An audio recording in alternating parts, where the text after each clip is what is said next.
Altså uden UIC, så ville jeg jo ikke rigtig kunne bo her, så jeg ville ikke kunne tage min uddannelse på gymnasiet, og jeg ville heller ikke kunne danse her. Så det ville bare slet ikke være muligt, tror jeg. Altså jeg elsker at danse, det gør jeg. Og at man bare kan være sig selv, uden at tænke så meget over, sådan, hvad andre tænker om en og sådan noget. Og så er det bare fedt at bevæge sig, og det fællesskab, man har i dansen. På DGU, så danser vi hver dag.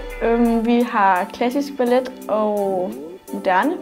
Så det er selvfølgelig stressende nogle gange, men det er mega fedt. Og vi alle sammen glæder os til, at vi skal lave de her produktioner, fordi det er sådan det, vi ser frem til i løbet af året. For det er mega fedt at stå på scenen og være en del af sådan en kæmpe produktion.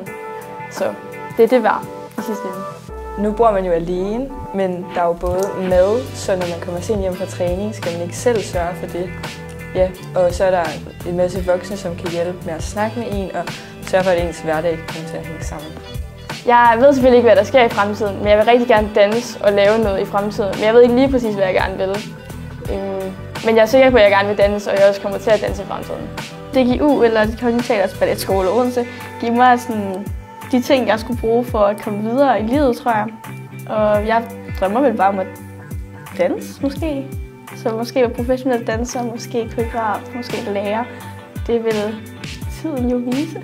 Altså, jeg vil da gerne være danser, eller blive noget inden for dansen, fordi det er det, jeg bruger det meste af min tid på. Så noget inden for dans, om det så er træner eller danser, eller